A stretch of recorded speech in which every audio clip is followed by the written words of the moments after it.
Okay, are you guys ready? Let's go. Get on.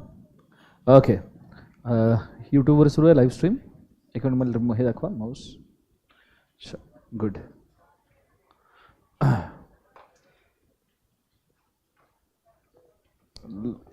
Okay, live stream में audio video clear है? Please mention me once.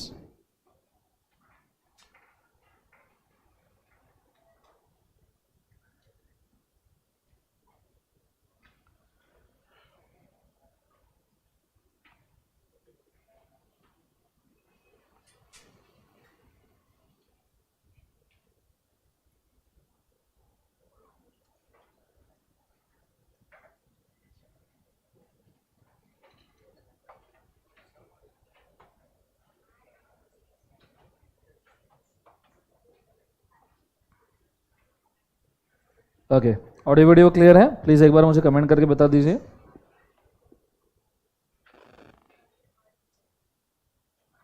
Okay, let's go. Okay, so Har Har Mahadev मित्रों. First and foremost thing, we are starting with the chapter wise revision sessions. ठीक है, हम इन chapter wise revision sessions के अंदर सबसे पहले contract, sale of goods, partnership, ये 3 लॉस को कवर करने की कोशिश करेंगे. After that we will go for the important topics such as companies, उसके बाद में negotiable instruments, LLP etcetera. Is it very clear? अगर हमारे रिवीजन सेशन जल्दी होते हैं तो लास्ट टाइम मैंने already answer writing session conduct करवाए थे 100 क्वेश्चंस के. जिन लोगों ने वो नहीं देखे हैं, मैं इस वीडियो के नीचे यूट्यूब के ऊपर लिंक डाल रहा हूं, आप वो आंसर राइटिंग सेशंस देखिए. और जैसे जैसे रिवीजन खत्म हो रहा है साथ में वो आंसर राइटिंग सेशन कंप्लीट कीजिए. सेल ऑफ गुड्स एक्ट का आंसर राइटिंग सेशन वहां पे नहीं है, तो ये रिवीजन हमारा जल्दी हो जाता है, तो उसके बाद में हम सेल ऑफ गुड्स एक्ट का आंसर राइटिंग सेशन लेंगे. Is it very clear? Okay, I hope so कि इससे बहुत सारे लोगों को फायदा होगा. और जो आप खुद पढ़ने वाले थे वो मैं ज्यादा बेटर लेवल पे रिवाइज करवा पाऊंगा. And at the same time मैं माइन्यूट चीजें जो तुम हो सकता है इग्नोर कर जाओगे, उनको एक्चुअली इंपॉर्टेंस क्लियर करके उनको बता पाऊंगा कि ये चीजें आपकी होनी चाहिए. Is it very clear? Yes और नो? चलिए शुरू करते हैं. फोकस करना अच्छा तरीके से, ध्यान दीजिएगा तो आपको समझ में आएगा. सो आज हम शुरू करने वाले हैं कॉन्ट्रैक्ट एक्ट से. कॉन्ट्रैक्ट के लिए सबसे पहले आते हैं डेफिनेशन. हालांकि आजकल डेफिनेशंस के ऊपर कोई सवाल नहीं आते हैं, बट फिर भी एक बार तुम्हारे लिए मैं एक बार डेफिनेशंस मेंशन कर दूं.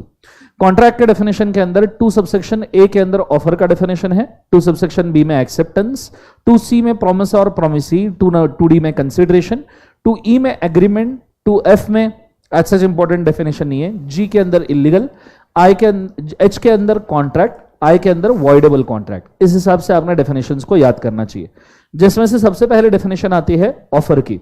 हालांकि अब जब ये यूनिट्स आएंगे उस वक्त हम डेफिनेशन पढ़ेंगे ही पढ़ेंगे. मतलब अभी अगर मैं भले ही पढ़ूं, पर ऐसा नहीं है कि जब यूनिट आएंगे तब नहीं पढ़ेंगे. अब जैसे कंसिडरेशन का यूनिट जब शुरू होगा तो डेफिनेशन ऑटोमेटिकली रिवाइज हो ही जाएगी. Is it very clear? फिलहाल के लिए मैं डेफिनेशन पढ़ रहा हूं ऑफर एंड एक्सेप्टेंस की, बिकॉज ये बेसिक डेफिनेशन है. ठीक है, let's go. When a one person signifies the another his willingness to do something और abstain from doing something with a view of obtaining assent of the another person, then such a act or such a abstain is called as क्या लिख बाजू से offer. Is it very clear? Yes or no? So जब एक person किसी दूसरे person को बोलता है कि वो कुछ करना चाहता है या वो कुछ करना नहीं चाहता है, विद इंटेंशन कि सामने वाला उस करने या ना करने पे हामी भर दे, तो हम क्या कहते हैं? उसे ऑफर करना. क्या कहते हैं? ऑफर करना. Then what is acceptance? When one person to whom the proposal is made signifies his assent, जिसको आपने प्रपोजल दिया है उसने असेंट दे दिया कि भाई साहब हाँ तुम जो कर रहे हो या ना कर रहे हो मुझे बहुत पसंद आया, तो ऐसे सिचुएशन में हम उसे क्या कहते हैं? बोले एक बार उसे acceptance. Is it very clear? अब ये बहुत बेसिक डेफिनेशन है, एग्जाम में बहुत कम पूछी जाती है. व्हाट जो पूछा जाता है हम उन चीजों की तरफ ज्यादा मुड़ने की कोशिश करेंगे. अब एग्जाम में पूछा क्या जाता है, तो सबसे पहले बहुत सारे बच्चे कॉन्ट्रैक्ट एक्ट शुरू करते तो उनको ऐसा लगता है इसेंशियल्स ऑफ कॉन्ट्रैक्ट पूछा जाएगा एक्सेट्रा. तो मुझे पर्सनली ऐसा लगता है गया वो जमाना इसेंशियल्स ऑफ कॉन्ट्रैक्ट वगैरह पूछने वाला. अभी सीधा एग्जाम के अंदर वो आपको जो पूछते हैं वो एक चीज है, वो है एक तो डिफरेंसेस, नहीं तो केस लॉज, और केस लॉज के ऊपर case studies. Is it very clear? So we will try to be very clear कि हम कौन सी चीजें देख रहे हैं. जैसे सबसे पहला डिफरेंस मैं आपके सामने पुट करना चाहूंगा एग्रीमेंट और कॉन्ट्रैक्ट का. Can you tell me what is agreement? What is agreement? बोलो. A promise, offer plus acceptance नहीं, अ प्रॉमिस और a set of promise consider forming consideration for each other, we call it as क्या बोले बाद उसे agreement. एक तो एक प्रॉमिस नहीं तो सेट ऑफ प्रॉमिस जो एक दूसरे के लिए कंसिडरेशन बन रहे हैं, हम उसको क्या कहते हैं बोले बाद उसे agreement. Is it very clear? What is contract? An agreement enforceable by law is क्या बोले बाद उसे contract. Is it very clear? मुझे बताओ हर एग्रीमेंट कॉन्ट्रैक्ट होता है क्या? नहीं। पर हर कॉन्ट्रैक्ट एग्रीमेंट होता है क्या? हाँ। इतना बेसिक डिफरेंस आपने याद रखना है। यह होने के बाद में हम आगे बढ़ गए थे। अगली चीज जो हमें मॉड्यूल के हिसाब से देखनी है, क्योंकि हम रिवीजन भी मॉड्यूल के हिसाब से ही करने वाले हैं, तो अगली चीज जो हमारे लिए इसेंशियल है वो है, देखो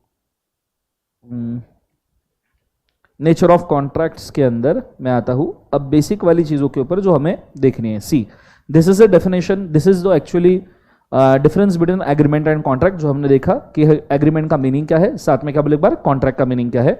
हर एग्रीमेंट कॉन्ट्रैक्ट नहीं होता, हर कॉन्ट्रैक्ट एग्रीमेंट होता है, और उसका डिफरेंस वहां पे उन्होंने दिया है। ये डिफरेंस आपको 2 या 4 मार्क के लिए पूछा जा सकता है, कृपया इसको याद रखें। Is it very clear? Yes और नो?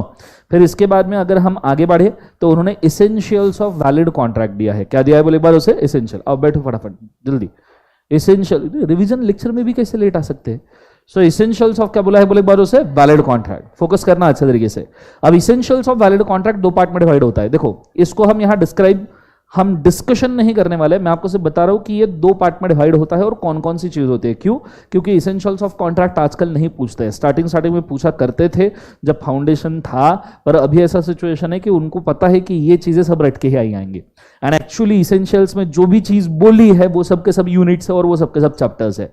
जैसे आप देखना जो गिवन बाय सेक्शन 10 है उसके अंदर पहला इसेंशियल है कॉन्ट्रैक्ट का कि एग्रीमेंट होना चाहिए, फिर दूसरा है फ्री कंसेंट होना चाहिए। Can you tell me free consent कितनी चीजों से विटिएट होता है? 5। Coercion, undue influence, fraud, mistake, misrepresent, ये पूरा का पूरा यूनिट है, बोलो हाँ है ना।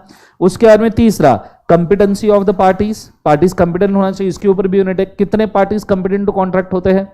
नॉन कंपिटेंट टू कॉन्ट्रैक्ट होते हैं, minor, unsound mind, convict, foreign diplomat and align enemy. Is it very clear? Yes और नो? नीचे उसके बाद में लीगल ऑब्जेक्ट, लीगल कंसिडरेशन, इसके ऊपर भी 2 यूनिट है। वो marriage brokerage contract, agreement in restraint of trade, वो इसी का पार्ट है। And next not expressly declare to be void, ऐसे एग्रीमेंट जो एक्सप्रेसली वॉइड बोले नहीं गए हैं।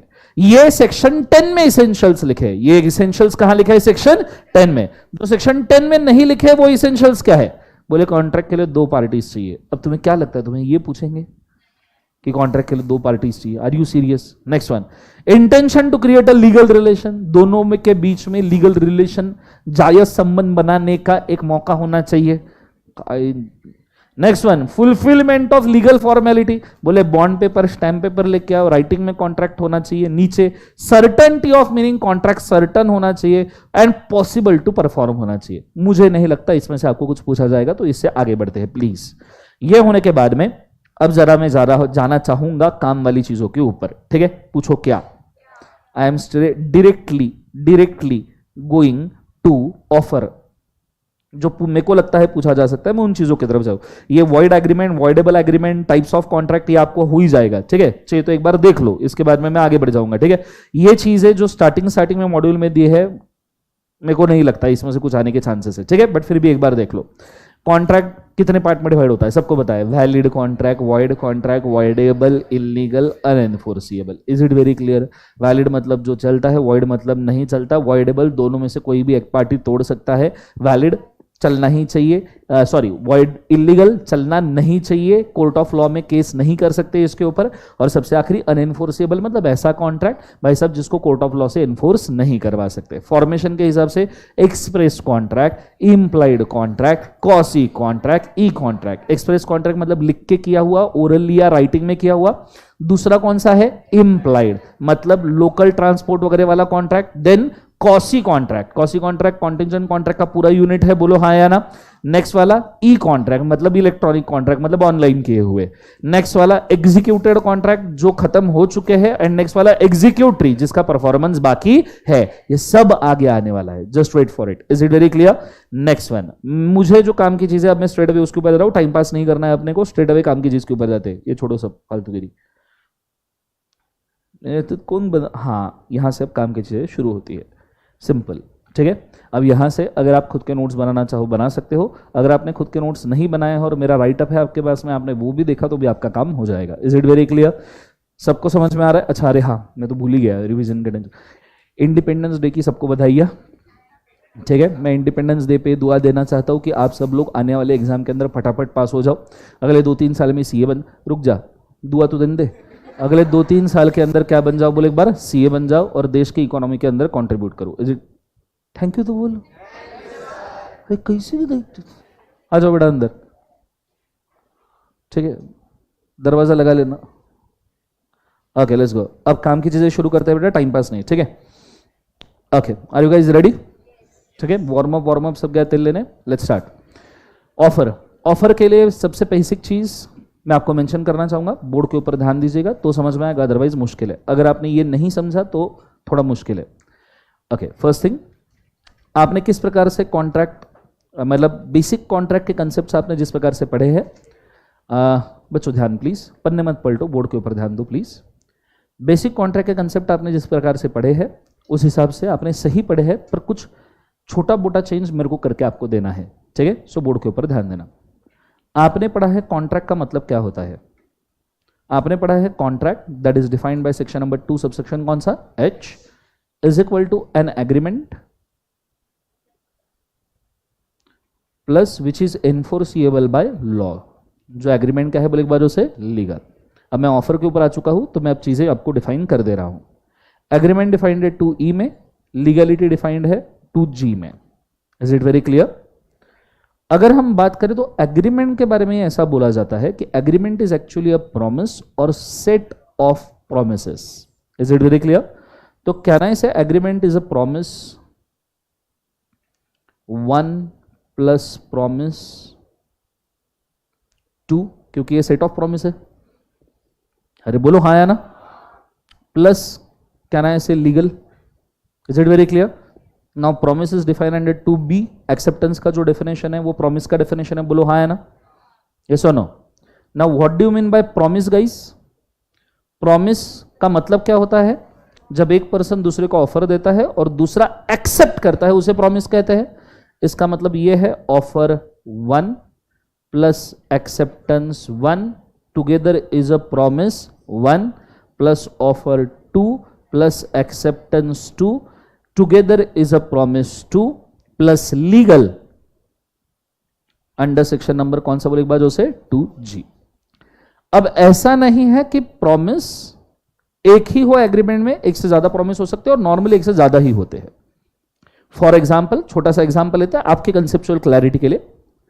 ये फोन, लाइव स्ट्रीम में भी सबने बहुत अच्छे से ध्यान देना, ठीक है।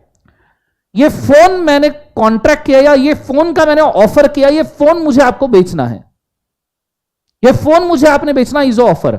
अरे पर आपको फोन की जरूरत तो होनी चाहिए, ऑलरेडी आपके पास 10 फोन है तो आप इसको खरीदोगे क्या? That means my offer is not valid for you. बोलो हाँ है ना। अब मैंने बोला मुझे ये फोन बेचना है, आपने बोला खरीदना है, this is offer 1, this is acceptance 1। बोलो हाँ है ना। पर आपने बोला मैं खरीदूंगा लेकिन सिर्फ 1 लाख में, मैं खरीदूंगा लेकिन सिर्फ 1 लाख। देखो मेरे को फोन बेचना है, आपको एक्सेप्ट करना है, ऑफर 1 एक्सेप्टेंस 1 बराबर है। आपने बोला 1 लाख में ऑफर 2 एंड मैंने बोला ओके ठीक है 1 लाख में चल जाएगा एक्सेप्टेंस 2। दैट्स वाई मेरे को फोन बेचना है इज ऑफर 1, आपने बोला हाँ इज एक्सेप्टेंस 1, आपने बोला 1 लाख में इज ऑफर 2, मैंने बोला हाँ एक्सेप्टेंस 2। क्या फोन बेचना लीगल एक्ट है? हाँ। So it becomes a contract. Is it very clear guys? सबको समझ में आ रहा है पक्का? बोलो हाँ है ना। अब ये कितने भी हो सकते हैं, ऐसा नहीं कि प्रॉमिस सिर्फ 2 ही होंगे। अगर मैं इस इक्वेशन को ठीक से लिखूं तो मैं इसको ऐसा लिख सकता हूं, promise 1 plus promise 2 plus promise 3 plus promise 4 and so on plus all this promises if being legal then it is a contract. Actual definition यह है, क्योंकि एग्रीमेंट की डेफिनेशन खुद में यह बोलती है अ प्रॉमिस और a set of promises. Are you understanding? So एक प्रॉमिस या प्रोमिसेस के सेट्स को आप पकड़ लीजिए, वो सारे सेट्स भी एक एग्रीमेंट बन सकते हैं। फॉर एग्जांपल अभी तो मैंने सिर्फ ये बोला मेरे को फोन बेचना है और आपको खरीदना है। Let's involve some other party also. मुझे फोन बेचना है पर मुझे ये फोन मॉडिफाई करके बेचना है विजय सर से। तो मैंने ये फोन विजय सर को बोला सर आप ये फोन को मॉडिफाई करो, और विजय सर को मैंने बोला कि आप ये फोन सामने वाले पार्टी को बेच दो जो हो आप। अब मैंने विजय सर को बोला मॉडिफाई करो, जिसके लिए मैं विजय सर को कंसिडरेशन दूंगा, विजय सर आपको फोन बेच देंगे जिसके लिए आप कंसिडरेशन मुझे दोगे। बोलो हाँ या ना। इन्वॉल्व कितने हुए बोलो एक बार, 3 पार्टीज। पहला मैंने ऑफर किया विजय सर को, विजय सर ने हाँ बोला। विजय सर ने आपको ऑफर किया, आपने मॉडिफाइड फोन के लिए हाँ बोला। आपने मुझे कंसिडरेशन दिया, मैंने कंसिडरेशन क्या हाँ बोला। Promise 1, promise 2, promise 3। Is it very clear? जितने पार्टीज इन्वॉल्व करोगे वो सब इसके अंदर आ सकते हैं। यहां तक समझ में आया? तो इसलिए it is a set of क्या बोले एक बार उसे प्रोमिसेस। यहां तक आइडिया क्लियर है सबको? ये चीज को याद रखना, आगे जाके ये चीज आपका बेस बनने वाली है। क्या बनने वाली है? बेस। यहां तक आइडिया क्लियर है? पक्का समझ में आया? बोलो हाँ है ना। अब मैं ऑफर के डेफिनेशन यहां पढ़ रहा हूं, मॉड्यूल में जो दिया है उसी को एक साथ पढ़ते हैं। रेडी? सब जन साथ साथ में 1 2 3 बोलो। क्या है? When a one person signifies to another his willingness to do or abstain from doing anything with a view of obtaining a assent, then it is called, it is said to make an क्या बोले एक बार से offer. जब एक person दूसरे को बोलता है कि मुझे कुछ करना है या मुझे कुछ नहीं करना है, वो भी ऑफर होता है। मुझे कुछ नहीं करना है, ये ऑफर कैसे हो सकता है? Let's take an example. मैं हमेशा एग्जांपल दिया है, रिलायंस और जियो इंडिया में 2 top private sector telecom companies है। बोलो हाँ है ना। अब समझो कल जाके एयरटेल ने जियो को बोला, ठीक है, एयरटेल ने जियो को बोला कि मैं सिर्फ साउथ इंडिया में सेल करेगा मेरे सिम कार्ड्स, मैं नॉर्थ इंडिया में नहीं करेगा, अगर तू एग्री करता है। समझो बात को समझो मैं क्या कह रहा हूं। एयरटेल ने किसको बोला? बोले एक बार जोर से, सब जन बोलो। एयरटेल ने किसको बोला?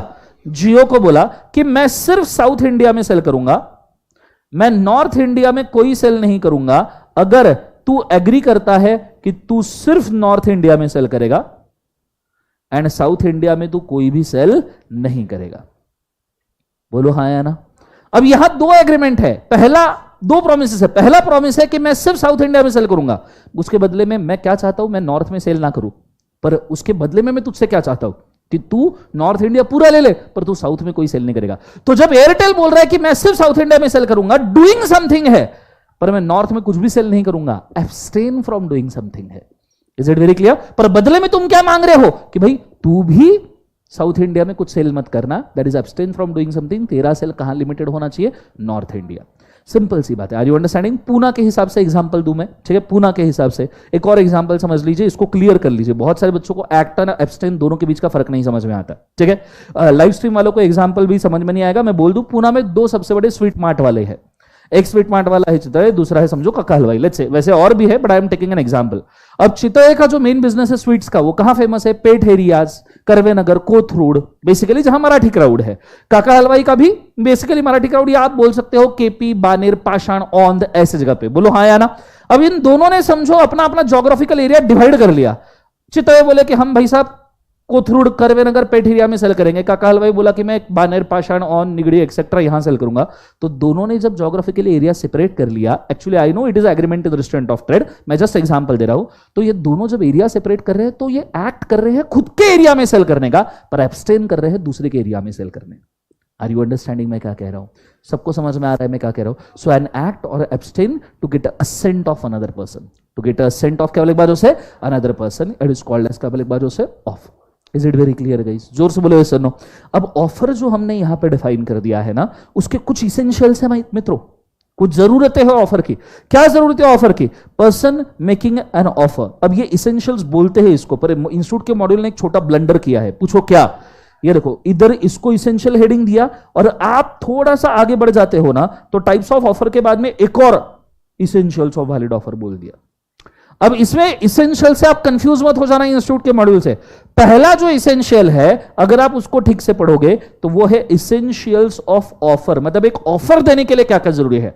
और दूसरा जो इसेंशियल इंस्टीट्यूट के मॉड्यूल में दिया गया है, that is essentials of valid offer, मतलब एक वैलिड ऑफर बनाने के लिए, एक लीगल ऑफर बनाने के लिए क्या क्या जरूरी है। मतलब पहला जो इसेंशियल है वो सिर्फ ऑफर बनाने का है, दूसरा है लीगल ऑफर बनाने का। Is it very clear guys? बोलो हाँ है ना। अब पहला इसेंशियल ऑफर में, मतलब एकदम बेसिक इसेंशियल है वो, ध्यान देना क्या क्या जरूरी है। तो बोले सबसे पहले एक प्रॉमिस और ऑफरर जरूरी है, फिर उसके बाद में उसका विलिंगनेस टू डू और एब्सटेन फ्रॉम डूइंग जरूरी है। बोलो हाँ या ना। तीसरा, with a willingness to obtain assent जरूरी है। और चौथा, वो जो ऑफर कर रहा है वो ऑफर पॉजिटिव भी हो सकता है, नेगेटिव भी हो सकता है। सिंपली इन्होंने डेफिनेशन को उठा के वापस से 4 पार्ट में डिवाइड कर दिया। बोले एक ऑफरर होना चाहिए, एक ऑफर ही होना चाहिए, फिर उसको कुछ करने की या ना करने की इच्छा होनी चाहिए, फिर सामने वाले पर्सन को उसके ऊपर असेंट लेने की इच्छा होनी चाहिए, और फिर ये ऑफर जो है ये पॉजिटिव भी माना जा सकता है, नेगेटिव भी माना जाता है। मैं इस एरिया में सेल करूंगा पॉजिटिव ऑफर, मैं उस एरिया में सेल नहीं करूंगा negative offer. Is it very clear guys? जोर से बोले सुनो। पर ये वाला इसेंशियल तुमको नहीं पूछा जाएगा। अगर तुम्हें पूछा, देखो एग्जाम पॉइंट ऑफ व्यू बोल रहा हूं मॉड्यूल के हिसाब से, अगर तुम्हें सवाल आया what are the essentials of offer, तो तुमने ये वाला नहीं लिखना है, तुमने लिखना है नेक्स्ट वाला। ठीक है, ये तो डेफिनेशन का ही बाइफर्केशन है ना भाई। अरे बच्चों बोलो हाँ या ना, ये तो डेफिनेशन का ही बाइफर्केशन है कि ऑफरर कौन है, ऑफरी कौन है, ये लिखोगे क्या इसेंशियल्स ऑफ ऑफर में? बोलो हाँ या ना। तो आपने इसेंशियल्स ऑफ वैलिड ऑफर में क्या लिखना है वो मैं यहां पे बता रहा हूं आपको। देखिए सबसे पहला इसेंशियल्स ऑफ वैलिड ऑफर, ध्यान दीजिए, capable of creating a legal relation. Offer ऐसा होना चाहिए कि सामने वाले पर्सन के साथ में क्या होना चाहिए, बोले एक बार उसे लीगल रिलेशन। ऐसा रिलेशन क्रिएट करो कि सामने वाले को आप लीगली बाउंड कर दो, उसके ऊपर आप कोर्ट में केस कर पाओ। अगर उसने ऑफर एक्सेप्ट किया तो आप उसके ऊपर कोर्ट में केस कर सकते हो। Is it very clear? दूसरा, it must be certain, definite and not vague. जो आप ऑफर दे रहे हो एकदम एब्सोल्यूट होना चाहिए। For example, I want to sell you oil. Example सुना होगा आपने, बोलो हाँ या ना। I want to sell you oil, बोलो हाँ या ना। कौन सा ऑयल, काई को, कितने रुपए में, कितने गैलन, कोई स्पेसिफिकेशन है नहीं। तो ऑफर सर्टन होना चाहिए। भाई कोकोनट ऑयल बेचना चाहता हूं। क्यों बेचना चाहता हूं? क्योंकि इसका दिमाग खराब, सेल पे लगाने के लिए। कितना, 50 गैलन डूब के उसके अंदर लगा ले, जो भी है, पर सर्टेनिटी होना चाहिए, नहीं होना चाहिए, बोलो हाँ है ना। एवरीबडी यस और नो। सो ऑफर कैसा होना चाहिए, बोले एक बार उसे certain. It must be communicated to the offer. आपने ऑफर किसको कम्युनिकेट करना चाहिए? ऑफरी। ऑफरी को पता ही नहीं कि तुमने ऑफर दिया, तो कौन सा ऑफर हुआ ये? Is it very clear? Yes और नो। और उसके बाद में it must be made with a view of obtaining assent of the another party. आपने ऑफर ऐसे देना चाहिए कि सामने वाले का आपको उसके ऊपर क्या चाहिए, बोले एक बार जोर से, assent. It may be conditional. Offer can be of certain term, non compliance of which amounts to क्या बोले एक बार उसे, acceptance. The offer may be either specific और क्या बोले एक बार उसे, general. It can be expressed और क्या बोले एक बार, implied. The offer is different from mere statement और इंटेंशन। ऑफर ये सिर्फ स्टेटमेंट नहीं होना चाहिए, इससे लीगल कॉन्ट्रैक्ट करने की इच्छा जाहिर होनी चाहिए। Is it very clear? And फिर उसके अंदर उन्होंने अलग अलग केस लॉज दिए हैं कि भाई साहब लीगल कॉन्ट्रैक्ट का मतलब क्या है। तो इन्होंने इसेंशियल्स ऑफ वैलिड ऑफर में अगर गौर करो आप, तो नियरली 9 वैलिड इसेंशियल्स दिए हैं ऑफर के। Is it very clear? मैं चाहूंगा रिवीजन हम कर रहे हैं, पर अगर आपने इन चीजों को नहीं लिखा है तो साइड बाय साइड आप नोट करते रहिए। मैं आपको बोलता हूं वापस एटलीस्ट हेडिंग तो भी लिख लीजिए। See I know as a revision lecture अपने पास समय नहीं है कि हम सब कुछ लिख ले, पर एटलीस्ट हेडिंग लिख ले, तो इसको आप बाद में डिस्क्राइब कर सकते हो। हेडिंग डालिएगा essentials of valid offer, question डालिएगा what are the essentials of valid offer. Heading की जगह क्वेश्चन ही डालिए, आ जाओ बेटा, मतलब क्वेश्चन आंसर का ही प्रिपरेशन हो जाएगा। लिखिएगा what are the essentials of valid offer. Sir मुझे पढ़ाई करने का मन नहीं हो रहा है। बहुत बढ़िया, ऐसी हरकतें और ऐसे सवाल कृपया मुझे ना पूछे, इसका मेरे पास कोई जवाब नहीं है। पढ़ाई करने का मन नहीं हो रहा, टेबल पे जाइए, बुक खोलिए, बैठे रहिए, दिन 10-10 घंटे बैठे रहिए, तीसरे दिन अपने आप मन हो जाएगा। Let's go. इमोशन बाजू में रख के पढ़ना जरूरी है। किसी को कुछ भी करने का मन नहीं करता है, इसका मतलब ये नहीं है कि वो चीज ना करनी है जीवन में। ठीक है, पढ़ाई करना तुम्हारा मेन धर्म है, तुमने उसको निभाना चाहिए। कर्म करो, फल की अपेक्षा मत करो, अदरवाइज पास होना मुश्किल है। Please do understand. ये जितने भी है ना लफड़े कि पढ़ाई मन करने का मन नहीं हो रहा, पढ़ाई करने के लिए मन ही नहीं मान रहा, एक्सेट्रा, सर चेयर पे जाके बैठने की, लाइब्रेरी ज्वाइन करने की इच्छा नहीं हो रही, जो नहीं करने की इच्छा हो रही, इमोशन उठाने का, बाजू में रखने का, पहले वो करने का। Is it very clear? बोलते रहो खुद से, मन नहीं हो रहा, मन नहीं हो रहा, जाके चेयर पे बैठो। मन नहीं हो रहा, बुक खोलो। मन नहीं हो रहा, मन नहीं हो रहा, पढ़ना शुरू कर दो। मन नहीं हो रहा, मन नहीं हो रहा, थोड़ी देर में हो जाएगा। Is it very clear? Yes और नो? इसके सिवा दूसरा कोई ऑप्शन नहीं है। तुम इसमें ही इन्वॉल्व रहोगे कि मन नहीं हो रहा, तो मन कभी नहीं होगा। ठीक है, कभी नहीं होगा।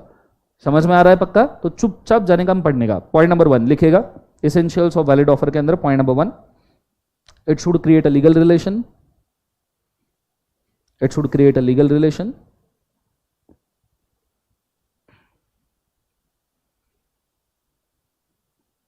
Point number 2, it should be certain, definite and not vague. It should create a legal relation. It should be certain, definite and not vague.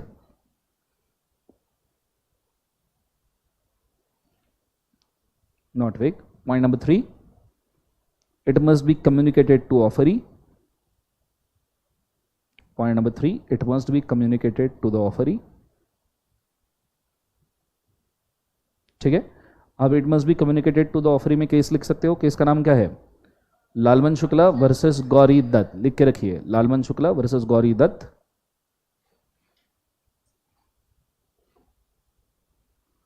Lalman Shukla versus Gauri Dutt. It must be communicated to the offeree. और हम सब module से लिखवा ले रहे हैं, ठीक है, रिस्क ही नहीं लेने का. आपने मॉड्यूल से दिया हुआ कंटेंट अगर लिख लिया एग्जाम में, बात खत्म, आपको मार्क्स मिलने ही है, क्योंकि उनका मॉडल आंसर ही मॉड्यूल से बना है. ठीक है, सो लालमन शुक्ला वर्सेस गौरी दत्त लिखा सबने. अच्छा, अब आई ही है तो लालमन शुक्ला वर्सेस गौरी दत्त का केस एक्सप्लेन कर लेते हैं. क्या केस था बोलो एक बार, बोलो सब जन. ओके, मैं एक बार केस एक्सप्लेन करता हूं, जिनको नहीं पता उनके लिए फटाफट सुन लो 2 मिनट के अंदर. ठीक है, समय बर्बाद नहीं करना है. गौरी दत्त नाम की औरत थी, बोलो हाँ है ना. इसका एक नेफ्यू था, छोटा बच्चा, बोलो हाँ है ना. तो एक छोटा बच्चा था गौरी दत्त का. इस बच्चे को गौरी दत्त ने फुग्गा लेके दिया, बलून. ठीक है, बच्चे ने बलून पकड़ा, बलून के साथ उड़ गया. किधर गया मेरे को नहीं मालूम, लॉस्ट. समझ में आया सबको, हाँ है ना. जोर से बोलो ऐसा नो. अब जब ये हुआ तो गौरी दत्त रोने लग गई. गौरी दत्त तो रोता हुआ देख उसका मैनेजर देख ना पाया, उससे सहा नहीं गया, जिसका नाम था लालमन शुक्ला. बोले मैडम रो रही और मैं कुछ नहीं कर पा रहा, इसलिए बच्चे को ढूंढने के लिए निकल गया. इज इट वेरी क्लियर, बोलो हाँ है ना. ये जब बच्चे को ढूंढने के लिए निकल गया, गौरी दत्त ने प्राइज मनी डिक्लेयर किया. क्या डिक्लेयर किया? Prize money. कितना बोलो एक बार, ₹10 लाख का. लेट्स से कितना, 10 लाख. मैनेजर ने बच्चे को ढूंढ लिया, और जब मैनेजर वापस आया तो उसने देखा कि मैडम ने ऑलरेडी रोते रोते प्राइज मनी डिक्लेयर किया है 10 लाख का. Are you understanding? तो लालमन शुक्ला गौरी दत्त को बोलता है, मैडम ये रहा आपका बच्चा, 10 लाख मुझे चाहिए. गौरी दत्त ने लालमन शुक्ला को 10 लाख देने से मना कर दिया. गौरी दत्त ने लालमन शुक्ला को क्या देने से मना कर दिया? 10 लाख. मुझे एक बात बताओ, देना चाहिए नहीं देना चाहिए? नहीं देना चाहिए, क्योंकि लालमन शुक्ला जब बच्चे को ढूंढने निकला था उस वक्त उसको इस ऑफर के बारे में कोई भी कम्युनिकेशन नहीं था. तो ऑफर अगर किसी पर्सन को कम्युनिकेटेड नहीं है, या बंदा किसी ऑफर के बारे में अवेयर नहीं है, तो वो उस ऑफर के बेनिफिट्स क्लेम नहीं कर सकता. Is it very clear? ये केस था लालमन शुक्ला वर्सेस गौरी दत्त. आपने देखिएगा उसको कौन से हेडिंग के अंदर पुट किया गया है. उसे पुट किया गया है communication of offer to the, किसको बोले एक बार, ऑफरी. ऑफरी को ऑफर कम्युनिकेट होना चाहिए. Is it very clear guys?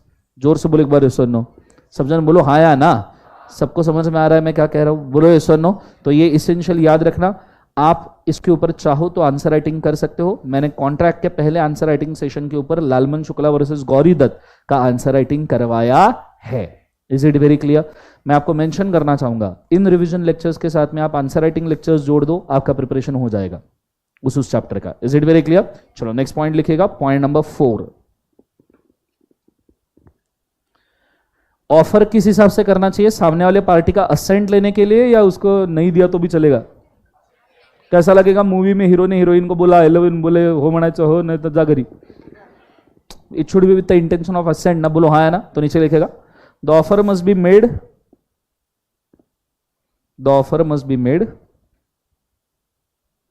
with the intention, the offer must be made with the intention of obtaining assent. The offer must be made with the intention of obtaining assent, assent of other party. बोलो हाँ है ना. Okay, लिखा सबने. Next essential point number 5. Offer conditional हो सकता है क्या? जोर से बोलो, sir no. So it can be conditional. Next point, it can be conditional. It can be क्या बोले एक बार उसे, कंडीशनल. फॉर एग्जाम्पल, जब आपको कोई कार की प्राइस बोलता है, जैसे BMW अभी कल लॉन्च हुई थार रॉक्स, ठीक है, 13 लाख में. बोलने के लिए 13 लाख, वो सब ऐड करके गवर्नमेंट टैक्सेस वगैरह बना के वो हो जाती है 15-16 लाख की. सो अब थार रॉक्स वाली ऑफर का आई कार की, तुम थार रॉक्स लेने के लिए गए, क्या पूरा का पूरा 15-16 लाख कैश पेमेंट देके आप कार खरीद सकते हो? नहीं. तो यहां ऑफर है 16 लाख में थार रॉक्स का, पर आपको लीगल पेमेंट ही करना पड़ेगा. It is conditional. Is it very clear? Cash में आप परचेस नहीं कर सकते, तो लीगली एनईएफटी का पेमेंट करना इज अ कंडीशन. यस और नो? सो उसके साइड में लिख के रखो, for example payment through legal mode etcetera, तो आपको याद रहेगा. Payment through legal mode etcetera.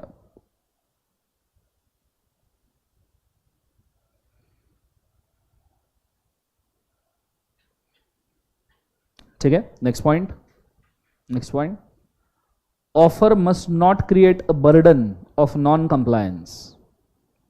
Offer must not create a burden of non compliance, इसका मतलब कोई बताएगा? Silence does not amount to acceptance, याद है? इसके लिए केस भी हुआ था, कौन सा? फेल्थहाउस वर्सेस बिंडले। ये केस मॉड्यूल के अंदर उन्होंने दिया नहीं है, पर कैसा बन सकता है, ठीक है। सो मैंने क्या लिखा है? Offer must not create a burden of काय का? Non compliance. ऑफर ने ऐसा कोई बर्डन नहीं बनाना है जिसके नॉन कंप्लायंस से एक्सेप्टेंस हो जाए। Is it? For man example, मैंने बोला ये फोन मुझे आपको बेचना है 10 करोड़ में, 2 सेकंड में हाँ नहीं बोला तो मैं मान लूंगा एक्सेप्ट हो गया। 1 2 हाँ, 2 10 crore. Whether it is valid? नहीं। तो साइलेंस अमाउंट्स टू एक्सेप्टेंस ये नहीं हो सकता। दूसरा, ऑफर में ऐसा कोई कंसिडरेशन या कंडीशन नहीं बोलना चाहिए जो ना कंप्लाई करने की वजह से एक्सेप्टेंस हो जाए। Is it very clear? Yes और नो? सो फॉर एग्जांपल, मैं वापस एग्जांपल दिया कि I want to sell you this phone at ₹10 crore. If you want to deny this contract, go to USA and come back. इससे burden बन गया? बोलो हाँ है ना? तो क्या ये ऑफर बन सकता है? नहीं। ऐसी कोई चीज नहीं लिखनी चाहिए जिसके नॉन कंप्लायंस से ऑटोमेटिक एक्सेप्टेंस आ जाए। Is it very clear? Yes और नो? सबको समझ में आ रहा है मैं क्या कह रहा हूं? जोर से बोलो यस और नो। इसको स्टार मार्क करना, एग्जाम में पूछने लायक पॉइंट ये वाला है, ठीक है। नेक्स्ट वाला, the offer may be either specific और जनरल। टाइप्स ऑफ ऑफर पता है सबको, हम आगे डिस्कस करेंगे, don't worry. The offer may be specific और केवल एक बार उसे जनरल, उसके ऊपर केसेस भी है, वो भी डिस्कस करेंगे, डोंट वरी, ठीक है। Just wait. नेक्स्ट वाला, the offer can be expressed और इंप्लाइड, ये भी टाइप ऑफ ऑफर है।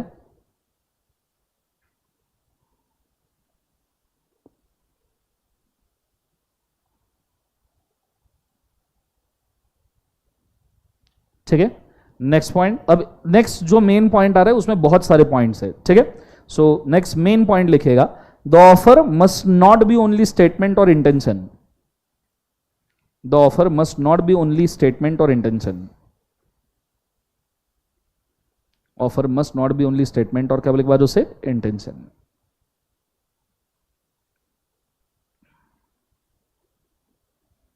मस्ट नॉट बी स्टेटमेंट और केवल एक बार इंटेंशन। पॉइंट नंबर ए लिखना उसके अंदर, point number A,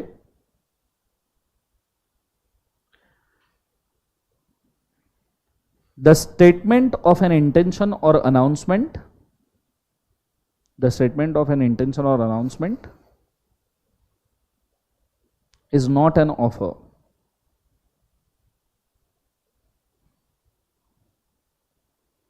is not an offer।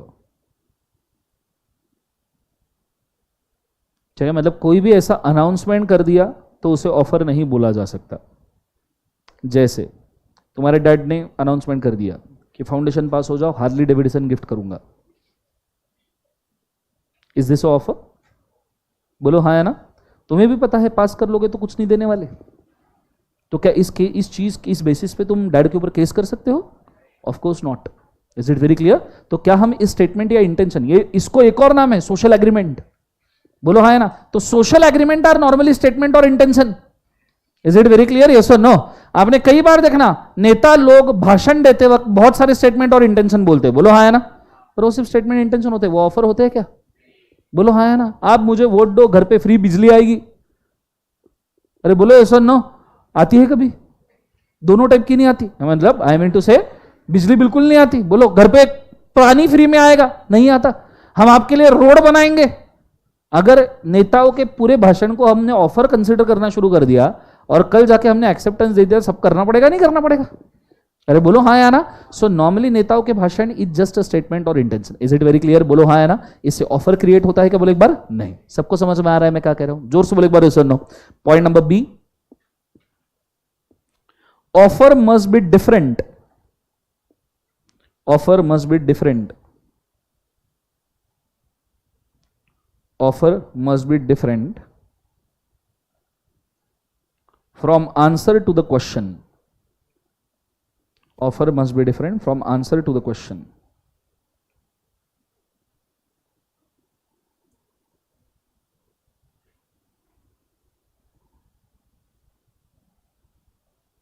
ठीक है.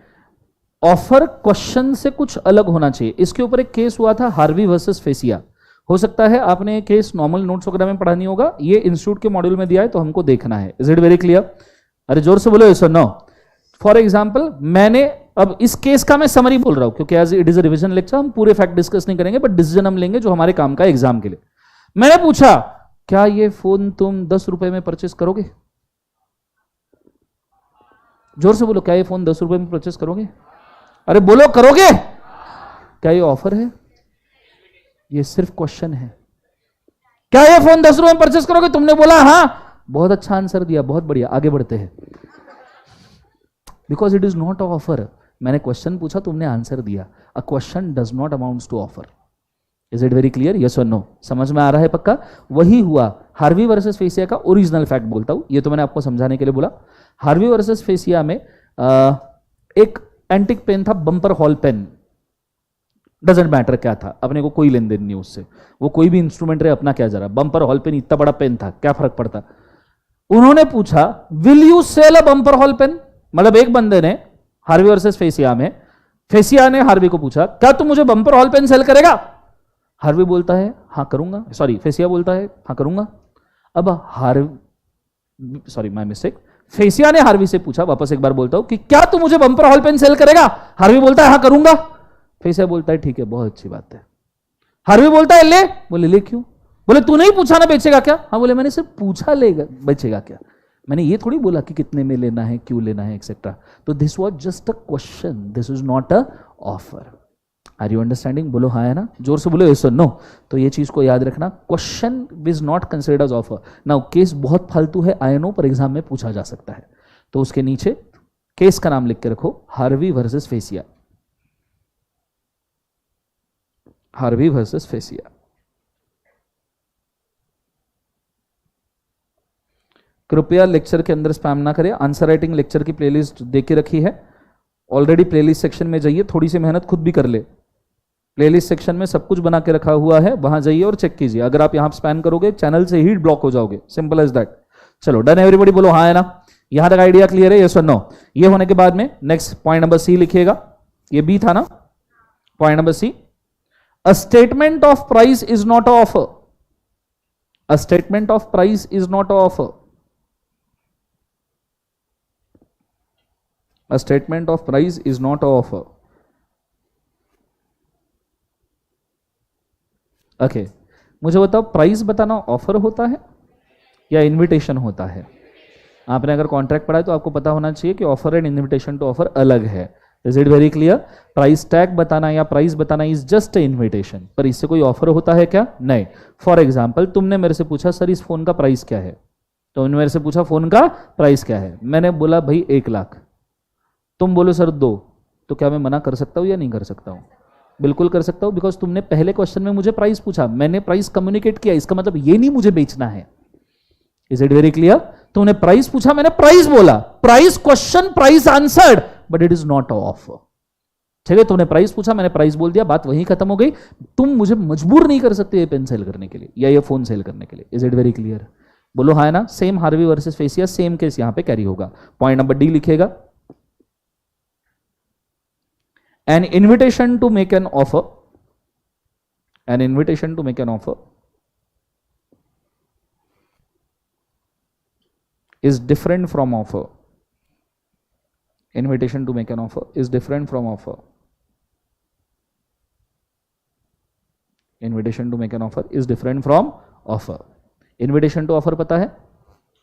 अब यहां invitation to offer आया है तो उसको पहले देख लेते हैं. ठीक है. Now what is invitation to offer?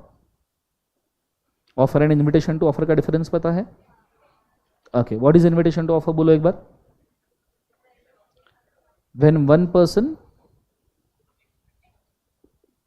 when one person expects another person to make an offer and for such a expectancy he make any action or the act, then it is called as का invitation to offer. सामने वाले person से offer लेने के लिए अगर आपने कोई एक्शन या एक्ट किया तो उसे इन्विटेशन कहते हैं. इसके लिए 2 केसेस सबसे ज्यादा फेमस है. ठीक है, 2 केसेस कौन कौन से? हैरिस वर्सेस निकरसन, दूसरा pharmaceutical Society of Great Britain versus Boots Cash Chemist limited. अच्छा, कॉन्ट्रैक्ट में केसेस के नाम याद होने चाहिए। जितने भी लोग लाइव स्ट्रीम में देख रहे हैं, जितने भी लोग नॉर्मल फेस टू फेस में जिधर भी देख रहे हैं, बाद में रिकॉर्डेड भी देख रहे हैं, एक बात समझ लो, Companies Act and Contract Act में केस लॉ इंपॉर्टेंट है। बहुत ज्यादा चांसेस है कि आपको कंपनीज एक्ट और कॉन्ट्रैक्ट एक्ट दोनों जगह पे केस लॉ पे ही सवाल आएंगे। ये चीज को आप कृपया याद रखें। Is it very clear? अब मैं आपको पहले केस बोलता हूं, फिर हम invitation to offer and offer के बीच का डिफरेंस भी समझ लेंगे। Is it very clear? अब केस क्या हुआ था? सिंपल केस था, Pharmaceutical Society of Great Britain, ठीक है, versus Boots Cash Chemist Limited. अब ये नाम बहुत बड़ा है, आप ऐसा समझ लीजिए,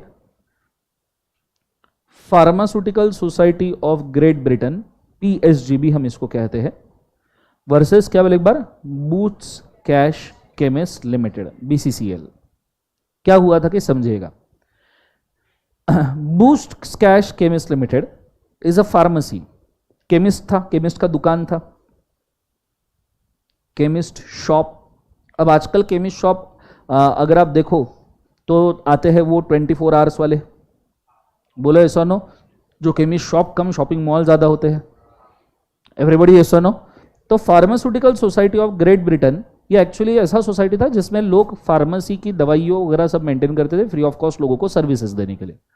तो pharmaceutical Society of Great Britain का एक मैनेजर था, उसको कुछ दवाइयां परचेस करनी थी, इसलिए वो गया बूथ्स कैश केमिस्ट लिमिटेड के शॉप में गया, रैक्स के ऊपर सब दवाइयां रखी हुई थी।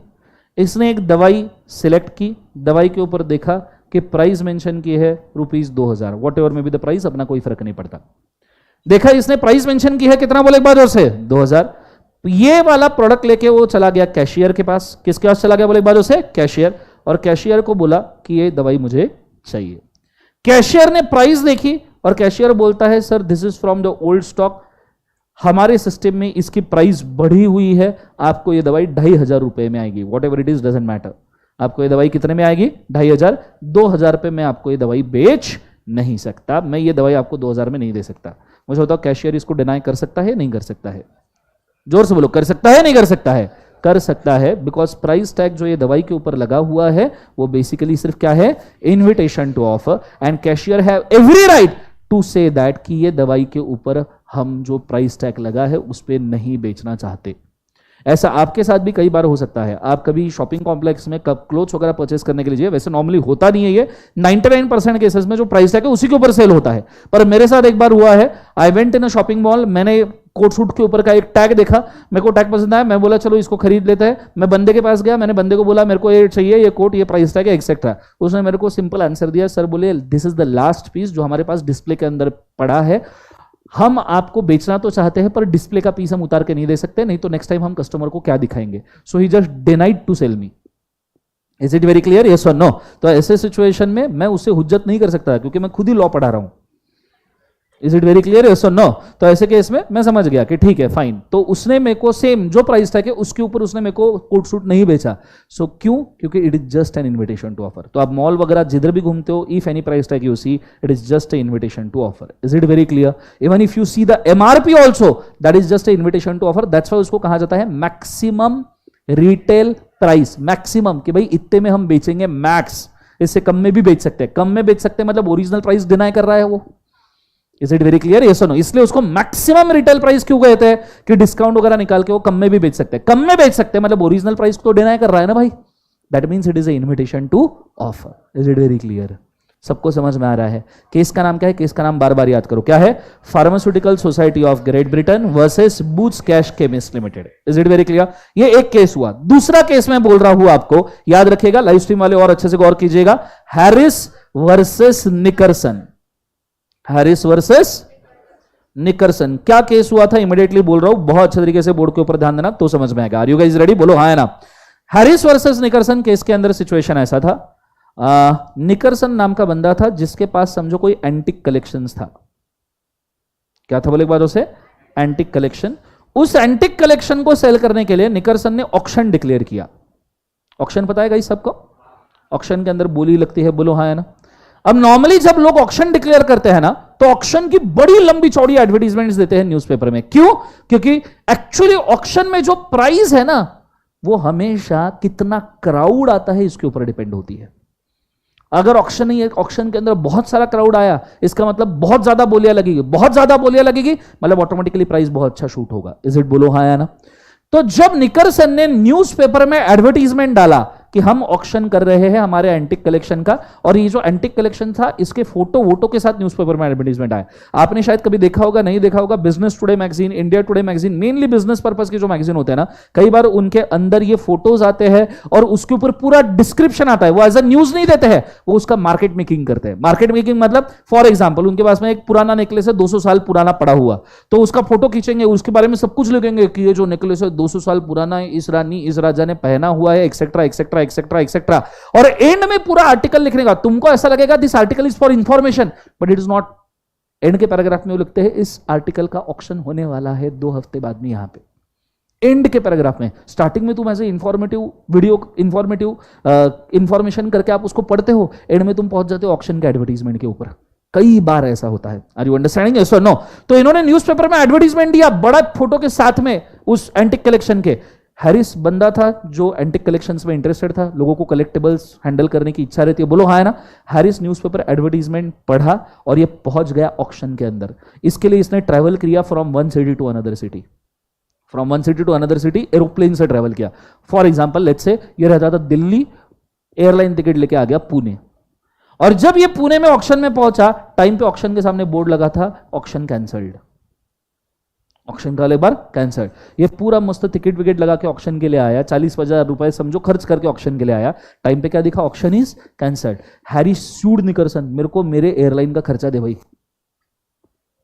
क्या ये खर्चा मांग सकता है? नहीं, क्योंकि newspaper advertisement of auction is just invitation to offer, और इन्विटेशन टू ऑफर के ऊपर कोई भी अगर काम करता है तो वो कंपेंसेशन मांग नहीं सकता। Is it very clear guys? तो इन्विटेशन टू ऑफर समझ में आ रहा है? बोलो हाँ है ना। ये दोनों केसेस के नीचे नाम लिख के रखे। ऑफर इज, आपने क्या लिखा लास्ट वाला पॉइंट बोलो? हाँ, an invitation to make an offer. इसका एक बार डिफरेंट फ्रॉम ऑफर, दोनों केस के नाम लिखे। पहला नाम लिखे Pharmaceutical Society of Great Britain, Pharmaceutical Society of Great Britain versus Boots Cash Chemist Limited, versus Boots Cash Chemist limited.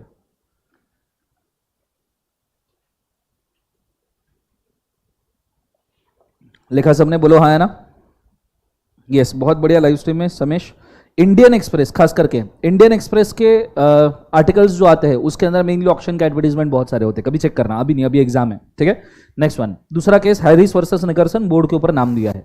Module के अंदर के cases, guys please do remember, module के अंदर के केसेस नहीं छोड़ना। आप हो सके तो इसका एक लिस्ट बना लो पूरा का पूरा, मॉड्यूल में कितने केसेस है। अगर आप वो लिस्ट भी रट के चले जाओ, सिर्फ लिस्ट भी रट के चले जाओ, आपके 25 से 30 मार्क कहीं फिक्स हो जाएंगे। अब मैं सच बोल रहा हूं, आपके 25 से 30 मार्क केस लॉस के ऊपर आने वाले हैं। आप सिर्फ एक केस लॉ की लिस्ट बनाओ और डिसीजन की लिस्ट बनाओ। मैं फ्रैंकली बोल रहा हूं, वैसे मैंने बना के दिए हैं सभी केस लॉस के लिए टेबल, यस और नो। अगर आप वो लिस्ट भी रट के चले जाओ ना सभी केस लॉस के, आपके 25 से 30 मार्क फिक्स है, उसी के ऊपर सवाल आने वाले हैं। Is it very clear? बोलो हाँ है ना। तो कृपया ये करने की कोशिश करें। हैरिस वर्सेस निकलसन लिख लिया सबने? बोलो यस और नो। चलो बहुत बढ़िया। नेक्स्ट एक काम कीजिएगा छोटा सा, offer and invitation to offer के बीच का डिफरेंस बताइए। देखा है सबने ऑफर इन्विटेशन ऑफर का डिफरेंस? लिख सकते हो या लिखवा के दे दूं? बनाया है कि टेबल वाइज डिफरेंस कुछ किया है? ये इधर मॉड्यूल में देख लो एक बार, आपको चाहिए तो मॉड्यूल रेफर करके इसको वापस पढ़ लेना। सबसे पहला meaning, what is difference between offer invitation to offer. पहले इसमें उन्होंने ऑफर का डेफिनेशन ही लिखा है, दिख रहा है सबको? एन विलिंगनेस टू डू और bound to do something where parties choose to accept it. बोलो हाँ है ना। इन्विटेशन की मेन डेफिनेशन बहुत काम की है, ध्यान देना। रेडी? सब जन साथ में पढ़ेंगे, 1 2 3 बोलो। क्या है? Where a party without expressing his final willingness proposes certain term on which he is willing to negotiate. He does not make an offer but only invites the other party to make an offer. ठीक है, वापस से पढ़ो। When a party without expressing his final willingness propose a terms, जिसके ऊपर उसको क्या करने की इच्छा है? Negotiate. प्राइस टैग दे दिया, पर प्राइस टैग के ऊपर उनको नेगोशिएट करने की इच्छा है। ऐसा भी तो होता है कि तुम जाते हो सेंट्रल में, तुम जाते हो बड़े बड़े मॉल में, वहाँ लिखा रहता है 50% डिस्काउंट, फिर तुम देखते हो प्राइस टैग पे लिखा रहता है 10,000, फिर तुम पूछते हो भैया 50% डिस्काउंट किधर है, तो बोलता है अरे सर प्राइस टैग पे ही 50% है। बोलो हाँ है ना, यस और no? So that is called as negotiation, yes और नो? तो उसे हम क्या कहते हैं? इन्विटेशन। दूसरा, intention of the parties. Offer में क्या इंटेंशन है गाइस? ऑफर में क्या इंटेंशन है? Can you tell me? Offer देने के पीछे इंटेंशन क्या है? असेंट मिलने के बाद सीधा एग्रीमेंट हो जाए। बोलो हाँ है ना? तो ऑफर का इंटेंशन है कि ऑफर आप जब दे रहे हो तो सामने वाले ने असेंट देते से ही क्या हो जाए? एग्रीमेंट। पर इन्विटेशन टू ऑफर का इंटेंशन होता है कि जब वो एक्सेप्ट हो जाए तो ऑफर निकल के बाहर आए। इसको मैं एक इक्वेशन में आपको समझा सकता हूं, बहुत अच्छे से ध्यान देना। एंड ऑफर का इंटेंशन होता है कि इसमें एक्सेप्टेंस जुड़ जाए तो क्या बन जाए? बोले एक बार उसे एग्रीमेंट। लेकिन इन्विटेशन का इंटेंशन होता है invitation to offer plus acceptance should lead to offer. Is it very clear? जोर से बोलो ऐसा नो, इसको समझ जाओ। ऑफर में एक्सेप्टेंस जुड़ गया, प्रॉमिस हो गया, एग्रीमेंट हो गया। लेकिन इन्विटेशन में एक्सेप्टेंस जुड़ गया, क्या हो जाएगा? ऑफर हो जाएगा। Is it very? सबको समझ में आ रहा है क्या? लाइव स्ट्रीम में भी बोलिएगा समझ में आ रहा है क्या? Next one, sequence. मुझे बताओ ऑफर पहले आएगा या इन्विटेशन पहले आएगा? सो ऑफर हमेशा इन्विटेशन के बाद आता है, इन्विटेशन हमेशा पहले आता है। मैं आपको फ्रैंकली बोलूं, अब जितने लोगों को ऑफर इन्विटेशन टू ऑफर का दिक्कत है ना, मैं सिंपल वर्ड्स में बोलता हूं, सुन लीजिए। 99% of the advertisement, hoardings, news channel advertisement, radio advertisement, every single kind of advertisement is a invitation to offer. Is it very clear? ठीक है। फॉर एग्जाम्पल, एसबीआई बैंक ने बोर्ड लगा दिया सामने, इधर एसबीआई ने बोर्ड लगा दिया, get a loan at just interest of 7% per annum, लगा दिया, जाओ लेके दिखाओ, देंगे आपको लोन? नहीं। आप बोलोगे तुमने ऑफर लगाया है, वो बोलेंगे भैया हमने ऐड किया, इन्विटेशन है। आप जब लोन के डॉक्यूमेंट सबमिट करोगे तो ऑफर होगा। Is it very clear? Yes और नो? तो मैक्सिमम 99% एडवर्टीजमेंट आर क्या बोले एक बार जो से? Invitation, whether those are offer नहीं। Is it very clear guys? Yes और नो? सबको समझ में आ रहा है पक्का? तो यहां offer and invitation to offer आपका होता है खत्म, साथ में ऑफर के इसेंशियल्स भी आपके होते हैं खत्म। यहां तक आइडिया क्लियर है? अब मुझे जो डिस्कस करना है वो अगली चीज है, वो है टाइप्स ऑफ ऑफर। मुझे बताओ टाइप्स ऑफ ऑफर कितने होते हैं? पहले तो कैटेगरीज ऑफ ऑफर बताओ, कैटेगरीज ऑफ ऑफर कितने होते हैं? जब्बा जब्बा एग्जाम है 1 महीने में। कैटेगरीज ऑफ ऑफर कितने होते हैं? 2। कौन कौन से?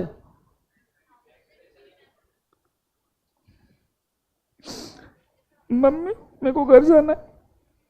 आ जाओ नालायक लोगों, लेट्स गो। ऑफर के कैटेगरीज होते हैं 2। पहला, ऑफर किस प्रकार से किया जाता है, मेकिंग एन ऑफर के हिसाब से एक कैटेगरी बनता है। दूसरा, टाइप्स ऑफ ऑफर की कैटेगरी दूसरी होती है। मैं कैटेगरी 2 है, टाइप्स उसके अंदर एक में 2 है और दूसरे में 5 है। अब समझ लीजिए, अगर आपको अभी तक नहीं पता तो इसको क्रिस्टल क्लियर दिमाग में छाप लीजिए। पहला, ऑफर के 2 category as per making offer, offer कैसे कर रहे हो उसके हिसाब से 2 टाइप्स होते हैं। कैटेगरी है मेकिंग ऑफर, टाइप्स है 2 offer, that is express offer and implied offer.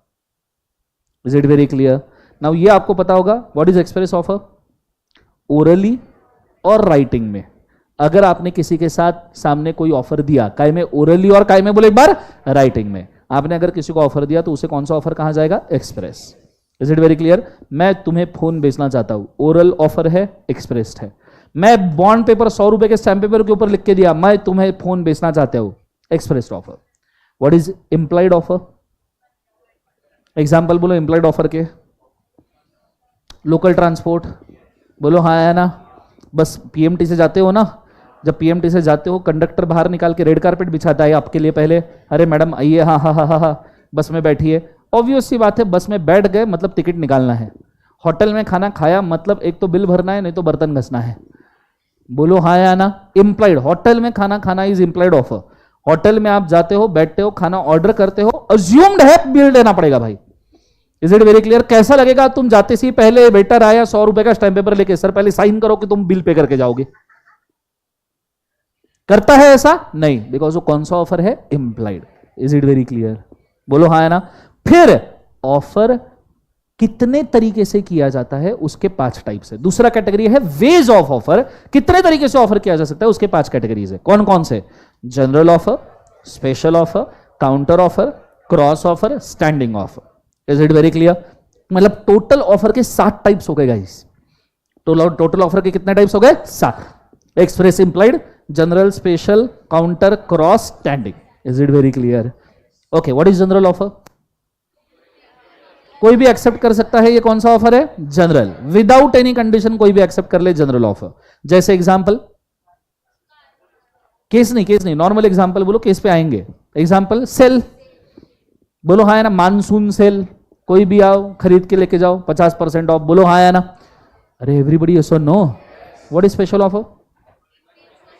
Specific person को ऑफर दिया है तो कौन सा ऑफर है? स्पेशल. पूछो कैसे? एग्जांपल, स्टारबक्स के बर्थडे ऑफर. बहुत ज्यादा जाते हैं लगता है लड़के. सो स्टारबक्स, बट सिंपल. तुम अगर कहीं शॉपिंग मॉल में जाओ, इधर ब्रांड्स वगैरह में, वैन हुसैन, लुई फिलिप्स वगैरह पे, और वहां पे तुम एक बार तुम्हारी बर्थ डेट दे दो, ठीक है, भली तुम्हारी ना हो, किसी की भी दे दो, उस दिन तुम्हें ही मैसेज आएगा और बोलेंगे on your birthday we want to celebrate it, get 20% off coupon code. बोलो हाँ है ना. जो तुम्हारे फोन के ऊपर ऑफर आता है और तुम जब जाओगे तुम्हारे बर्थडे का आई कार्ड दिखाओगे, वहां पे कूपन कोड दोगे तो ऑटोमेटिकली तुमको 20% ऑफ मिलेगा. ये स्पेशल ऑफर है. कोई और ले सकता है क्या? नहीं. जिसके पास कूपन कोड है बस वही ले सकता है. Is it very clear? This is a specific offer. कौन सा ऑफर बोले एक बार? Specific offer. Is it very clear? तीसरा वाला, काउंटर ऑफर. काउंटर ऑफर क्या होता है? बार्गेनिंग. बोलो हाँ या ना. काउंटर ऑफर का एग्जांपल, मम्मी. काउंटर ऑफर का एग्जांपल, मम्मी के साथ सब्जी खरीदने गए हो. अरे बोलो ना हाँ या ना. गए हो नहीं गए हो? मैं गया था. 1 मिनट के लिए केस बोल दूं, काउंटर ऑफर इमीडिएटली समझ में आ जाएगा. मैं बन गया था सीए, मेरे जेब में आ गया था पैसा, तो मैंने सोचा एक दिन मम्मी के साथ जाके थोड़ा सा भाजी बाजार से अच्छी सब्जी लेके आऊं. मुझे पता नहीं मैं क्यों ही गया. मैं चला गया वहां से. अच्छा, लड़कों को सब्जी लेने के लिए भेज दो, सिंपल सी बात है. हमें सब्जी लेने के लिए भेज दो. उसने बोला 50 रुपए, ये 50 ले, सब्जी दे घर. Game over. 3 step are simple step. कितना? 50, ये सब्जी लेना, घर पे जाना, खत्म बात. मैं मम्मी को लेके गया. मैंने उससे पूछा कितना? वो बोले सर 200 रुपए किलो. मैंने सोचा कि मम्मी है, भाव करूंगा, 180 रुपए किलो बोलूंगा. मैं कितना गलत था. उसने 200 रुपए किलो बोला साइड से. मैंने बोलने के पहले आवाज आई मम्मी की, 20 रुपए दूंगी. मेरे हाथ में थैली थी, मैंने उसी में मुंह डाल दिया कि ये मुझे देखे भी ना सब्जी वाला, इज्जत का भाजी पाला. अरे बोलो ना हाँ ना. फिर वो बोले अरे मैडम फ्रेश सब्जी है, एक्सेट्रा एक्सेट्रा. मम्मी ने उसको बाजू के 4 दुकान दिखाई जिसके पास फ्रेश सब्जी थी. वो भी कॉम्प्लेक्स में आ गया कि उसमें उसकी सब्जी सच में फ्रेश है क्या. समझ में आ रहा है? Are you understanding? वो डील 50 रुपए पे क्लोज की है मम्मी ने. 50 रुपए. मैं उसको 150 दे के आने के लिए रेडी था. Are you? काउंटर ऑफर भाई. कौन सा offer? Counter offer. Are you understanding? उस दिन मेरे को सब्जी 50 में मिल गई, पर जो इज्जत मेरी चली गई वो कभी भी वापस नहीं आ सकती. Counter offer. तुम मम्मी को लेके जाओ, खास करके लड़कियां एफसी रोड पे, इनको खुला छोड़ के देखो. एफसी रोड के ऊपर बोलो हाँ या ना. वो जाती है सामने, वो एयर लड़कियां. अरे करते हो नहीं करते हो? भोले बन के मत बैठो. मेरे को ये चेहरे मत दिखाओ. मैं बता रहा हूं तुमको, जीवन में मेरे को भी बीवी है, मैंने देखा है उसको. पहली इज्जत मम्मी की वजह से वहां पे गई थी भाजी बाजार में. दूसरी बार बीवी को लेके एफसी रोड गया था. मेरे को कुछ समझ में नहीं आता. वहां देखा उसने कुछ होगा, कान वान का नेकलेस, क्या भाई मेरे को क्या समझ में. अरे जो भी होगा यार. तो उसने पूछा कि ये कितने का ईयरिंग है. वो बोला मैडम 400 रुपए. मजाक नहीं बोलता. हाँ ये है. वो बोला 400 रुपए. बीवी कितने में लेके आई होगा? 80 रुपए में लेके आई उसको. 80. Are you understanding? किया है सब लड़कियों ने किया है ये चीज. बोलो हाँ यार. This happens. Counter offer. कौन सा ऑफर है बोले एक बार उसे? Counter offer. ये टैलेंट लड़कों में नहीं होता. It's okay. Are you understanding? Yes और नो? तुम भाव कर करके कितना कर लोगे? 10 रुपए. और 10 करने के बाद भी तुमको ऐसा लगता है यार छोड़ जाने दे, गरीब के पेट पे क्यों लात मारू करके तुम आ जाते हो. बोलो हाँ है ना. एनीवेज आगे. तो ये दया माया कुछ नहीं होता बेटा, काउंटर ऑफर होता है. आगे next one. Counter offer. Counter offer का मतलब क्या है? Simple, negotiation. बड़े बड़े डील्स के निगोसिएशन भी काउंटर ऑफर है. आपका प्रैक्टिकल एग्जांपल, फालतू वाले हो गए, प्रैक्टिकल सुन लो. टाटा स्टील्स ने जब कोरस स्टील्स को परचेस किया था, टाटा स्टील ने जब कोरस स्टील को परचेस किया था, ओरिजिनल बिड टाटा स्टील ने कोरस स्टील के लिए रखी थी $8.03 बिलियन की. और बदले में एक और कंपनी आई थी कोरस स्टील्स को एक्वायर करने के लिए. 2007 का एक्विजिशन है. उसने टाटा स्टील को कॉम्पीट करते करते काउंटर ऑफर्स दिए. आपको पता है $8.03 बिलियन का एक्विजिशन $3 बिलियन से बढ़ गया सिर्फ 1 महीने के अंदर. $11.3 बिलियन में टाटा स्टील ने फिर कोरस को एक्वायर किया just because of this counter offers. Are you understanding? तो ऐसा नहीं है कि ये बेसिक सब्जी मंडी में होता है, प्रैक्टिकली ये कंपनी एक्वाइजिशंस में भी सेम बेड होता है। If you don't know, WhatsApp को जब मेटा ने एक्वायर किया था, the original equation two acquire the WhatsApp was of $15 billion, लेकिन व्हाट्सएप ने मेटा के साथ ऐसा नेगोशिएट किया, टोटल $4 बिलियन से डील बढ़ गई, $19 बिलियन में मेटा ने व्हाट्सएप को एक्वायर किया है। Are you understanding? What is this? Counter offer. सिर्फ प्रॉब्लम यह है आप काउंटर ऑफर एग्रीमेंट में नहीं लिखते कभी, क्योंकि जो लास्ट काउंटर ऑफर होता है, जो एक्सेप्ट होता है, वही एग्रीमेंट होता है। इसलिए आपको कभी काउंटर ऑफर कहीं लिखे हुए नहीं मिलेंगे, काउंटर ऑफर का डॉक्यूमेंटेशन नहीं होता, क्योंकि एक्चुअली आपको जो दिखता है वो दिखता है एग्रीमेंट, और एग्रीमेंट में आपको सिर्फ लास्ट ऑफर दिखता है, जो लास्ट काउंटर ऑफर वो दिखता है जो एक्सेप्ट हुआ है। Is it very clear? पर इसका मतलब ये नहीं काउंटर ऑफर नहीं होता, काउंटर ऑफर एग्जिस्ट करते हैं। नेक्स्ट वाला आता है क्रॉस ऑफर। क्रॉस ऑफर का मतलब एक ही चीज के बारे में दो लोगों ने इकट्ठा एक दूसरे को ऑफर देना इज अ क्रॉस ऑफर। ये एक्चुअली आइडेंटिकल ऑफर होते हैं जो दोनों लोग एक दूसरे को देते हैं, पर कोई किसी को हाँ नहीं बोलता, तो क्रॉस ऑफर का रिजल्ट ये एग्रीमेंट नहीं होता। एक सिंपल एग्जांपल लेते हैं, सिंपल। चलो ट्रिप जाते हैं, किधर जाना? ये गोवा, सबने गोवा बोला, क्रॉस ऑफर। कोई रिजल्ट है क्या? नहीं, तुम सिर्फ ऑफर देके उड़ गए। Is it very clear? Trip किधर जाना, फॉर एग्जाम्पल, तो अब ये तो मैंने यहां किया, तुम 5 दोस्तों में बैठो और एक दिन पूछो चलो यार ट्रिप जाते, कहां जाना? दोनों तीनों दोस्त बोलेंगे गोवा गोवा गोवा। क्रॉस ऑफर आए, पर किधर से एक्सेप्टेंस आया क्या? नहीं। सो क्रॉस ऑफर का कोई रिजल्ट नहीं होता। Cross offer are exactly identical offer. Trip की बात थी, गोवा प्लेस था, सबने बोला एग्जैक्टली आइडेंटिकल, पर वो दोनों एक दूसरे के लिए कंसिडरेशन नहीं बनता। क्लियर है? Cross offer does not lead to contract. Is it very clear guys? सबसे आखिरी वाला स्टैंडिंग ऑफर। स्टैंडिंग ऑफर मतलब जो स्पेसिफिक पीरियड के लिए वैलिड है। एग्जांपल, मानसून सेल तो कभी भी बंद हो जाएगा, मानसून बंद होता है, मानसून सेल उससे बेटर है दिवाली सेल। दिवाली के पूरे 10 दिन की छुट्टियों में शुरू रहता है। अभी गणपति बैठ रहे हैं, गणपति सेल जिस दिन गणपति बैठते पूरे 10 दिन में शुरू रहता है। बोलो हाँ या ना, जोर से बोलो यस और नो। हाँ, 15 अगस्त का सेल आज के ही दिन वैलिड है, आज के दिन ही वैलिड है, वो भी तो स्टैंडिंग ऑफर है ना। Throughout the day valid is also, it is hourly standing offer. Diwali sale is a daily standing offer. Ganpati sale is also daily standing offer. Are you understanding? Is it very clear? Yes or no? तो ये हुआ standing offer. तो 7 type के offer है, 2 type के categories है। कैसे देते हो उसके हिसाब से एक्सप्रेस एम्प्लाइड, और किस तरीके से देते हो उसके हिसाब से general, special, counter, cross, standing. अब इनके ऊपर 2 केसेस हुए हैं। इनके ऊपर कितने केसेस हुए हैं? 2। पहला, सबसे पहला फेमस केस जो तुमने सबसे पहले कॉन्ट्रैक्ट में पढ़ा था, Carlill versus Carbolic Smoke Ball Company, याद है? बोलो हाँ या ना। क्या केस था? Can you tell me? Okay, पहले मैं लिख लू कार्लिल वर्सेस, क्या बोले एक बार? Carbolic Smoke Ball Company, CSBC, Carbolic Smoke Ball Company. Okay, live stream में सबने बहुत अच्छे तरीके से ध्यान दीजिएगा, केस में एक्सप्लेन कर रहा हूं, जिनको नहीं पता वो भी ध्यान दे सकते हैं। कंस्ट्रक्शन वर्क कैसे क्या ऑफर होगा?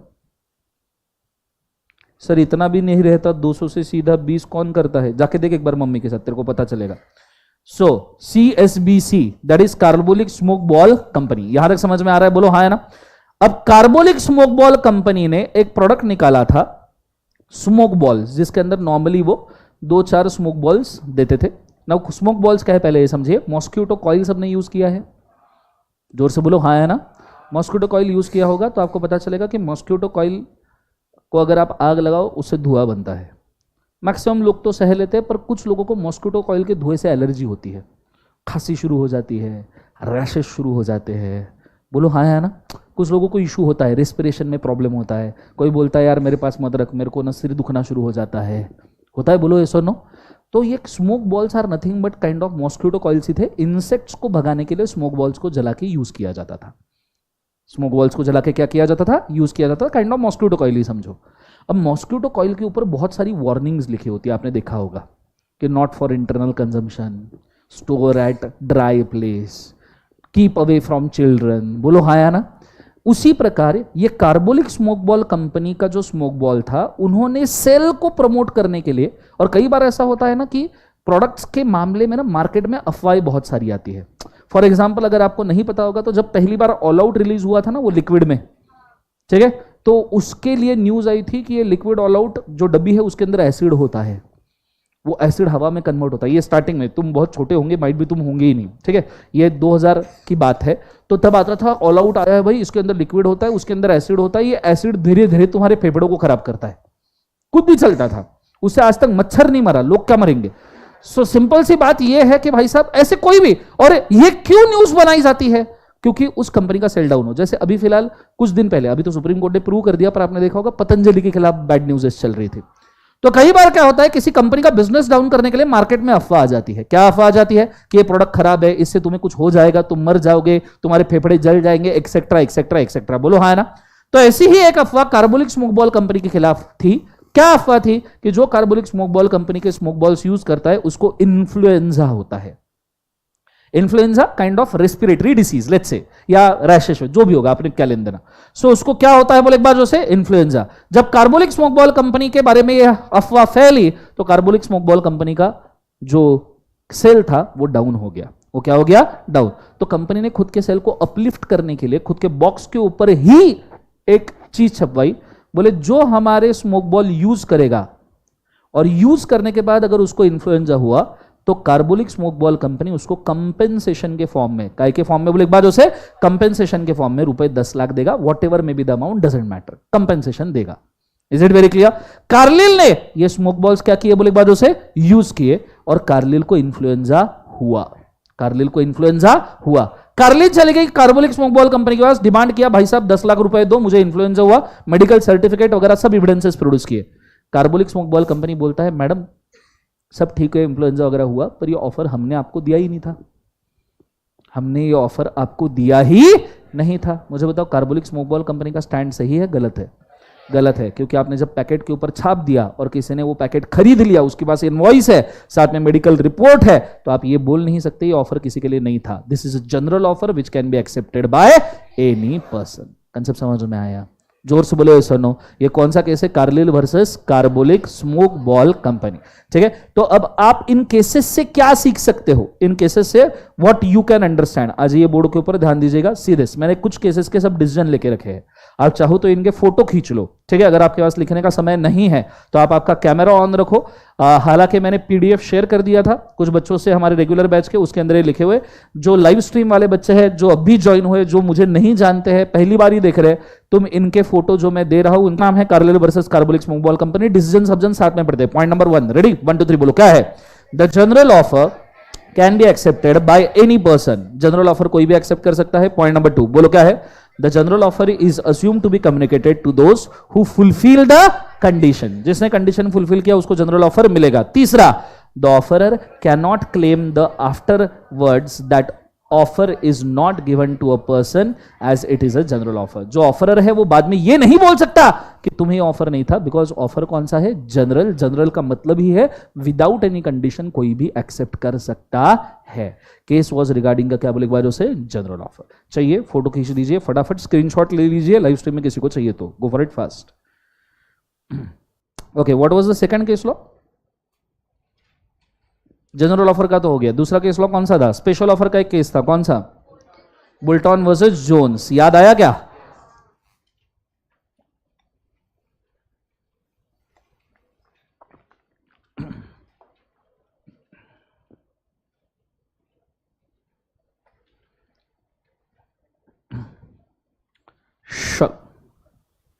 ओके, ये केस हो गया, ये हो गया जनरल ऑफर। जोर से बोलो, कौन सा ऑफर हो गया?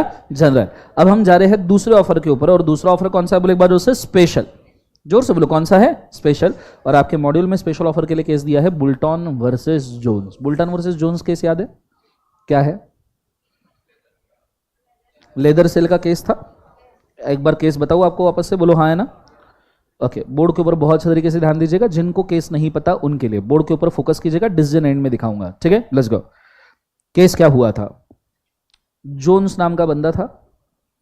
लेट्स से जोन्स नाम के बंदे ने एक जेड नाम के बंदे के साथ लेदर परचेस का कॉन्ट्रैक्ट किया था। लेदर क्या वाले एक बार उसे? Purchase. Let's say leather purchase eight the rate of ₹5,000 पर मीटर। 5,000 मीटर, 5,000 रुपए पर मीटर के हिसाब से लेदर परचेस का कॉन्ट्रैक्ट था। And let's say 100 metres leather purchase करने वाले थे। कितने मीटर्स लेदर परचेस करने वाले थे? 100। बोर्ड के ऊपर ध्यान देते रहिएगा प्लीज, आपको समझ में आएगा। फिर जेड का ये प्रोप्राइटरशिप बिजनेस था। ये केस बहुत अच्छा है, हाँ, मैं आपको इसको कंपनी लॉ के साथ बाद में कनेक्ट करके दूंगा, गौर से सुनिएगा प्लीज, इसमें कंपनी लॉ भी कनेक्ट करेंगे हम, ठीक है, जस्ट फोकस।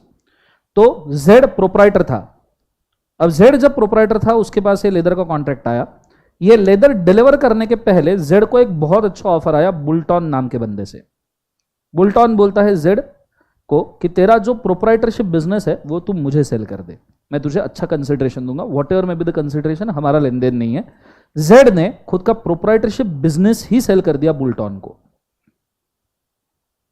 क्या सेल कर दिया? बिजनेस ही सेल कर दिया। किसको बोले एक बार? बुल्टॉन। अब बुल्टॉन को यह पता चला कि जेड के पास एक कॉन्ट्रैक्ट है 5,000 रुपीज पर मीटर के हिसाब से 100 मीटर के लेदर के परचेस का। तो इसने पता किया कि यह कॉन्ट्रैक्ट जोन्स के साथ था। तो बिजनेस परचेस करने के बाद बुल्टॉन को ऐसा लगा कि उसकी जिम्मेदारी है सेम लेदर 100 मीटर का देना 5,000 रुपए पर हिसाब से, और 5 लाख का कॉन्ट्रैक्ट था रफली, ज्यादा बोलो हाँ या ना।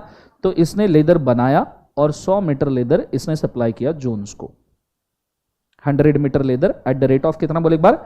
5,000 रुपीज पर मीटर के हिसाब से उसने लेदर सप्लाई किया। जोन्स ने जब देखा 100 मीटर लेदर आया, जोन्स ने लेदर लेने से मना कर दिया। बुल्टॉन बोल रहे, बुल्टॉन ने जोन्स के ऊपर केस कर दिया, बोले तू मना नहीं कर सकता। जोन्स बोले मैंने ऑफर तुझे दिया ही नहीं था, ये परचेस वाला ऑफर मैंने किसको दिया था? जेड को। जब मैंने ऑफर जेड को दिया था, how can you accept the same? इसलिए जोन्स ने कॉन्ट्रैक्ट मना कर दिया। Are you understanding? बोलो हाँ है ना एवरीबॉडी, यस और नो? क्या जोन्स यहां पे ऑफर रिजेक्ट कर सकता है? जोन्स यहां पे एक्सेप्टेंस रिजेक्ट कर सकता है? बोलो हाँ है ना? यस, क्योंकि ऑफर स्पेसिफिक पर्सन को दिया था, स्पेशल पर्सन। बोलो हाँ है ना? अगर वो जेड ही सप्लाई करता तो जोन्स मना नहीं कर सकता था, पर ये किसने सप्लाई करने की कोशिश की? बुल्टॉन। तो क्या जोन्स मना कर सकता है? Yes, because it was a special offer. सबको समझ में आया? जोर से बोलो हाँ है ना। अब मैं आपको एक सवाल पूछता हूं, बहुत अच्छे से सुनिएगा, आपको एकदम क्लियर हो जाएगा मैं क्या कह रहा हूं। What if this was not a proprietorship business, or let's say this is a company called Z Limited, जिसके अंदर ये लेदर का कॉन्ट्रैक्ट हो रहा है, एंड ट्रांसफर करते वक्त Z ने पूरा का पूरा Z Limited ही बुल्टॉन को सेल किया एज अ बिजनेस। पूरा का पूरा Z Limited ही बुल्टॉन को सेल किया as a business, and then Boulton through Z Limited supplied 100 metres of leather at the rate of 5,000 rupees per metre. तो क्या जोन्स मना कर सकता है? क्या जोन्स मना कर सकता है? जोर से बोलो, क्या जोन्स मना कर सकता है? नहीं, because company is a separate legal entity. भले ही यहां पे जेड को ऑफर किया, पर जेड ने कॉन्ट्रैक्ट काय में कंप्लीट किया था? Z limited. तो यहां पे ऐसा नहीं माना जाएगा कि ऑफर जेड को दिया था, ऐसा माना जाएगा ऑफर जेड लिमिटेड का है, और यहां बुल्टॉन के थ्रू भी जेड लिमिटेड ही वर्क कर रहा है। तो जोन्स को ये कॉन्ट्रैक्ट मानना पड़ेगा, as a company is a separate legal entity. इसमें ऐसा माना जाएगा कि ऑफर ही चेंज ही नहीं हुआ, जेड लिमिटेड का जेड लिमिटेड ही है, शेयर होल्डर भले ही चेंज हो। अरे सिंपल सी बात है, तुमने टाटा मोटर्स के साथ में टाटा गाड़ी परचेस करने का कॉन्ट्रैक्ट किया, ठीक है, लेट्स से डिफेंडर परचेस करने का कॉन्ट्रैक्ट किया, land rover Jaguar Tata Motors का वेंचर है, तुमने डिफेंडर परचेस करना है। Anyone out their share holder of Tata Motors? बोलो हाँ है ना। कोई होगा ना, एक हाथ जन होगा, हाथ रेस करो, बोलो नाम बोलो। श्रेयस। अब श्रेयस समझो टाटा मोटर्स का ओनर है, शेयर होल्डर है। डू यू नो हमारे साथ में टाटा मोटर्स के ओनर बैठे हैं श्रेयस जी, बोलो यस और नो। अरे बोलो ना हाँ या ना।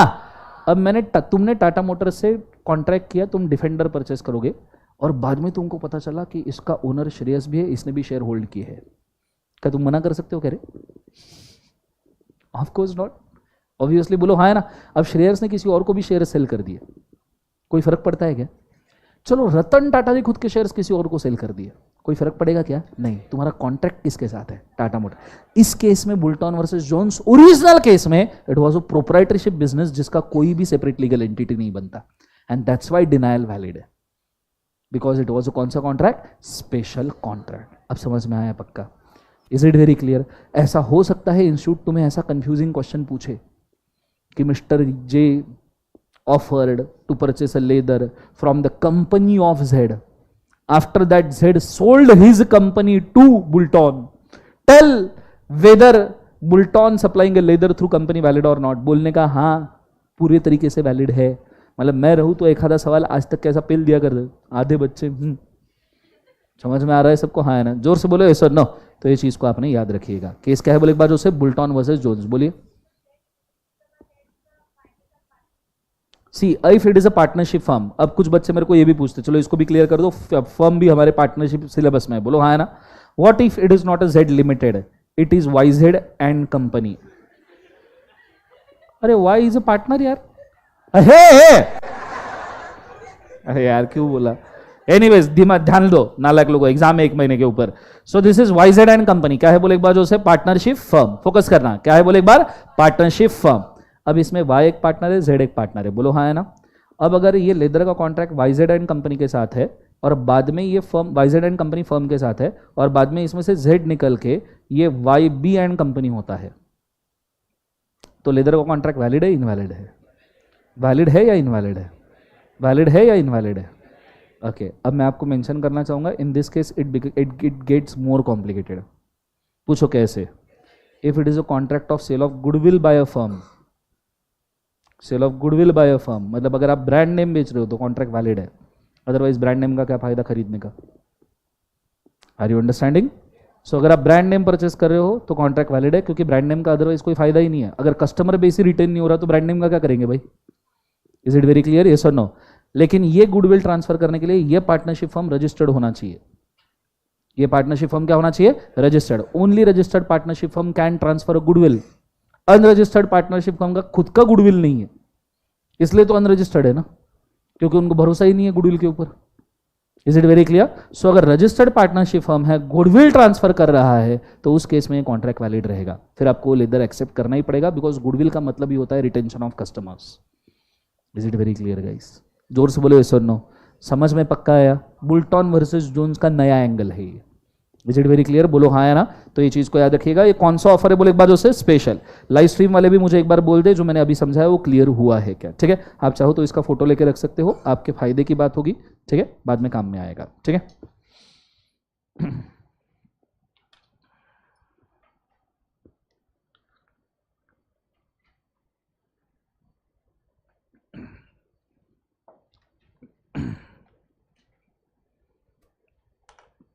सर डेली लॉ की प्रैक्टिस करें. Yes daily. एटलीस्ट आप अगर इतना भी प्रोसीजर फॉलो करो कि जितने दिन में जो जो चैप्टर रिवाइज कर रहा हूं घर जाके आप उसका राइटिंग प्रैक्टिस कर रहे हो, ईमानदारी से मेरे साथ कर रहे हो लास्ट प्लेलिस्ट के साथ में, या मेरे साथ नहीं करते हो खुद का भी कर रहे हो पर आंसर प्रॉपरली चेक कर रहे हो, मार्क माय वर्ड्स आपको पास होने से नहीं रोक पाएगा. थोड़ा सीरियसली करना पड़ेगा. हाँ मैं ये मानता हूं कुछ बच्चे ऐसे होंगे जिन्होंने लास्ट एग्जाम में भी मेरे साथ प्रैक्टिस किया होगा. ठीक है, फिर भी हो सकता है कुछ सिचुएशन की वजह से अनफॉर्चुनेट रहे. Let me tell you very clearly last exam के बारे में. ठीक है, 21 अटेम्प्ट में सबसे बुरा रिजल्ट लगा है, तो उसमें सिर्फ वही पास हुए जिन्होंने आंसर राइटिंग प्रैक्टिस भी किया है और उनका कंटेंट बहुत एब्सोल्यूट है. मैंने बहुत सारे बच्चों के पेपर एनालाइज किए, बहुत सारे बच्चों के, ट्रस्ट मी. जब से रिजल्ट लगाए तब से लेके आज के डेट तक मैं कंसिस्टेंटली पेपर्स ही देख रहा हूं सभी फाउंडेशन वालों के. जिन्होंने कंटेंट के ऊपर फोकस किया है और फिर फॉर्मेट के ऊपर फोकस किया है वो पास हुए हैं. कुछ बच्चे सिर्फ फॉर्मेट के भरोसे पे चले गए कि दर्शन सर ने फॉर्मेट दिया, ये नहीं. Please do understand, always priority 1 is content. आप कंटेंट क्या देखते हो ये मायने रखता है. प्रोविजन, एक्सप्लेनेशन, आंसर ये उसको सिर्फ 4 चांद लगाता है. 4 चांद लगाने के लिए ओरिजिनल चीज अच्छी होनी चाहिए. ओरिजिनल चीज बदसूरत और बोलो 4 चांद लगाए, ठीक है, तो गोल वाले 4 लगेंगे चांद. समझ में आ रहा है सबको, हाँ है ना. तो please work on your content and language. Your content language is primary, secondary is your format. Is it very clear. So अगर आपके कंटेंट और लैंग्वेज में ढपा हुआ है, अगर आप में से किसी को लगता है कि सर मेरा कंटेंट लैंग्वेज बहुत स्ट्रांग है, I will recommend you to match your answer with the module of ICI. Immediately you will understand. मेरे को बताने की भी जरूरत नहीं है.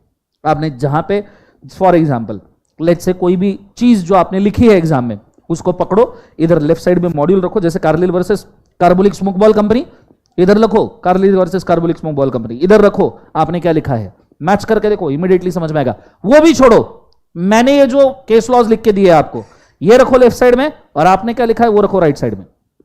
यू विल इमीडिएटली अंडरस्टैंड क्या ड्रॉबैक है. Is it very clear. फिर भी अगर आपको ऐसा लगता है कि नहीं सर फिर भी आपका कंटेंट मेरा कंटेंट मैच हो रहा है, आपने जैसे लिखवा के दिया वैसा ही मैंने लिखा है, फिर भी मेरे मार्क्स नहीं आए. पहली बात, अगर ऐसा हुआ है तो आपने ये ऑब्जर्व किया होगा कि आपके मार्क्स 45 से कम नहीं है. आप लॉ में तो एटलीस्ट पास हो अगर आपका कंटेंट मैच हो रहा है. ऐसा नहीं हो सकता कि अगर आपका कंटेंट मैच हो रहा है और आप लॉ में फेल हो, पॉसिबल ही नहीं है. कंटेंट लैंग्वेज दोनों मैनेज्ड है, फॉर्मेट भी मैनेज्ड है. नॉट पॉसिबल आपको 45 के नीचे मार्क्स आए होंगे. 45 हो, आई नो उतने आएंगे, हो सकता है कि भाई साहब आप एक्सपेक्ट कर रहे होंगे 60 वगैरह, पर जिस प्रकार से रिजल्ट था, प्लीज डोंट एक्सपेक्ट कि आपको यहां पे लग्जरी मार्किंग मिलेगा। हाँ, यही वो रिजल्ट 25-30% वाला रहता तो जिसको इस एग्जाम में 45 मिले, 45 के आसपास भी मिले, प्रोबेबली वो 55 के आसपास चला जाता अगर ये 25 to 30% वाला रिजल्ट रहता। But it is not, I am very sorry, मेरे हाथ में नहीं है। Is it very clear? So अगर आपको इस एग्जाम में लॉ में 45 आए हैं, 50 आए हैं, 50 के ऊपर आए हैं, प्लीज डू अंडरस्टैंड आपका कंटेंट ठीक है इसलिए आए हैं। Is it very clear? और जिनको ऐसा लगता है कि नहीं सर कंटेंट बहुत अच्छा है फिर भी मैं फेल हो गया, एक बार कृपया ये चेक करें, ठीक है? ऐसा नहीं होता है नॉर्मली, ठीक है? उनको भी सीए बनाना है, ठीक है? ये चीज को याद रखें। And please do not gate, अगर आप गलती से भी इस एग्जाम में अनफॉर्चुनेट हुए हो, मैं रिक्वेस्ट करना चाहूंगा सबसे, please do not take this result on your heart. 21 attempts 11 years में पहली बार ये रिजल्ट आया है।